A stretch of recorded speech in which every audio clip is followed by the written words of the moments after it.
Hey guys, so welcome to my sorry stories. So for today's video, dahil madami nang nag-request, lalo na dun sa mga beginner, kung paano mag-cut ng stickers, meron na siyang backing, and syempre, fill up na lang yung stickers. So, grabe din mga pinanood ko na video guys para matutunan ito.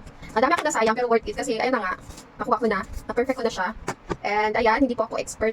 So, nag-aaral pa din ako. So, yung gamit ko dito is yung Cricut Explore 5. Ayan, so ganito na siya nung nakat ko. Meron na siyang backing. So, kung nagbebenta ka ng stickers, so ilalagay mo na lang siya sa plastic. And ayan, perfect yung ano nyo guys, kasi i-peel off na lang natin yung stickers. So, mas maganda kasi yung ganito, lalo na sa, sample yung mga bata, yung client mo.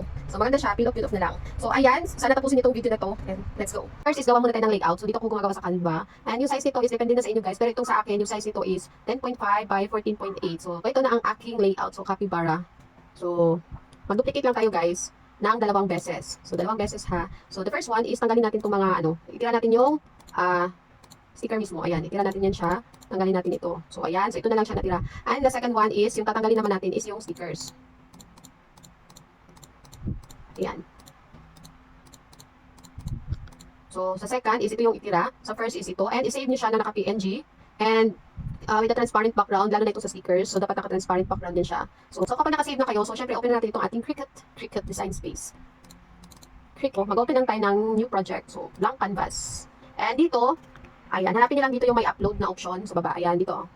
So, upload din tayo ng image. Dahil print and cut tayo, so dito tayo sa flat graphic. So, ito na siya. And upload na natin yung isa. So, ayan, okay na siya.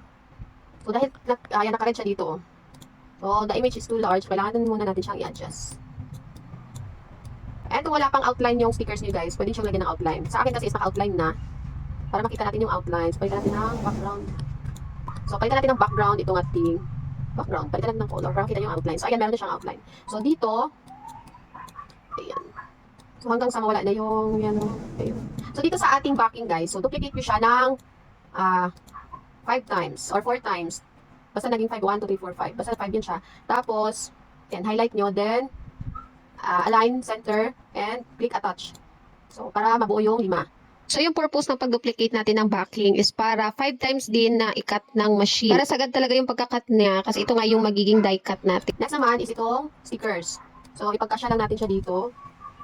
And kapag satisfied na kayo, highlight nyo ulit, then attach. So, ayan, buo na siya. And syempre, maximize natin yung size ng A4. So, duplicate natin kasi dalawa yung gagawin natin or dalawa yung ika-cut natin. So, ayan, dalawa na siya. So, highlight ulit, then attach. O, ayan, buo na siya. So, pwede natin siya palakihan o paliitan, depende sa inyo. So, sa akin, gusto ko dalawang sticker yung magkakasya sa isang A4. So, palalakihin ko lang siya. Yan, depende sa inyo ha. Basta i-maximize natin yung, So, kapag satisfied na kayo, click nyo lang itong make.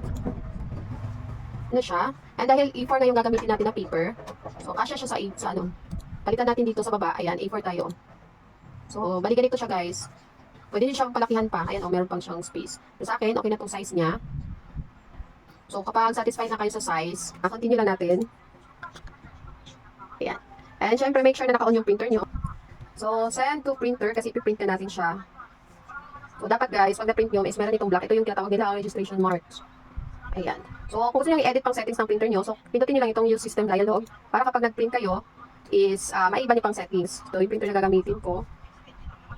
So, ayan. So, preferences. So, titingnan ko kung okay na siya. Yung settings. Kapag okay na, okay na. So, balik 2 copies yung ipiprint ko. Then, print. So, guys, after natin siyang ma-print, ito na.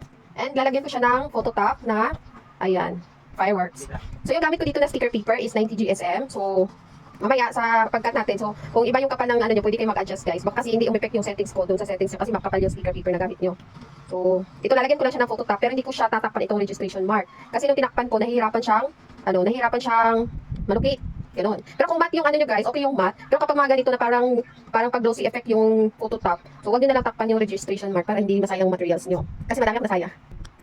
So, ito na, lalagyan na natin siya. Depende sa inyo.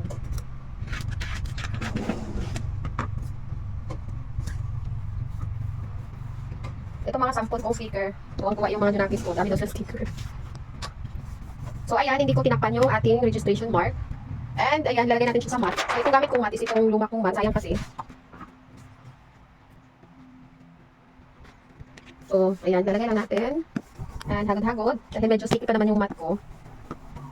So, kapag okay na, balik tayo dito sa ating screen. So, ayan, ito yung previous na ginamit ko na settings.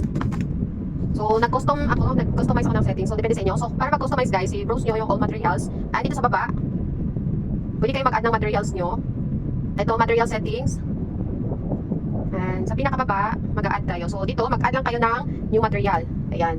Then, name ng materials nyo, then, i-save nyo siya. So, sa akin, dahil meron na akong kinustom, so hindi ko na siya i-save. So, ika-cancel na natin yan. So, hanapin natin yung kinustom ko na, materials. So, na yun. So, ito yung sa akin. Ayan, is cut, die cut. So, ito siya. So, kapag naka-add na kayo ng new material nyo guys, so, pindutin nyo lang itong edit para ma-edit nyo yung settings. So, ito lang yung settings ko. Ayan, naka 70 kasi bago pa yung blade ko. So, kung medyo na yung blade nyo, pwede nyo taasan yung niya.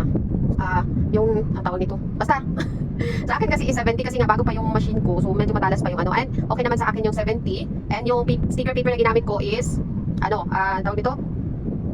90 GSM tapos with Phototop. So, kung mas mataas pa yung GSM ng sticker paper nyo, so pwede siyang i-adjust. And syempre, ayan, fine point blade. And i-off nyo lang itong guys. Ito kasi yung kung ilang cut. So, i-off lang natin siya. So, kapag okay na kayo, i-save nyo lang siya. So, cancel ko lang kasi ito na yung settings ko. Hindi ko pa lang kanina na-explain sa inyo yung kung bakit 5 kimerot siya. So, done lang natin. Kung okay na guys, pindutin nyo lang yung, ayan, pindutin nyo lang yung napili nyo na settings. So, sinave ko na siya, binookmark ko na para hindi na mahirapan maghanap. So, mag-appear yan dito. So, kapag okay na, so, i-load nyo na yung cutting mat nyo doon sa machine. So, kung nakikita nyo, ayan, nag-blink na siya. So, ready for na yan siya. So, i-load lang natin. Ayan. And, pindutin nyo lang ito para kainin nyo na. Oops. So, ayan. Ayan, nagre-read na siya ng registration marks. So, di ba, mabilis lang siya guys. Kaya hindi ko nilalagyan ng Phototop yung registration marks niya para mabilis lang i-read ni machine.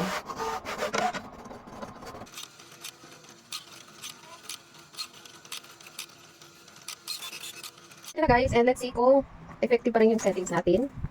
Ayan.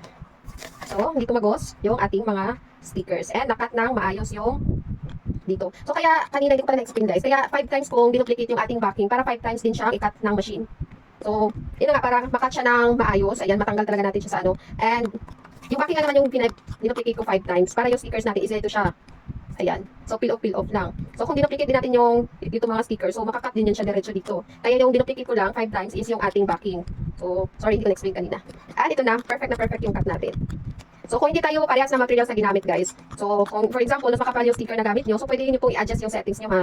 Kung sa akin 70, pwede nyo gawing 85. Ayan. Pero kung same lang tayo ng materials, tapos hindi nagkakat ng maayos sa inyo, so, siguro kailangan nyo ng taasan, lalo na kung matagal na yung machine nyo, baka kasi yung blade is hindi na siya ganun katalas. O, diba? Perfect na perfect siya.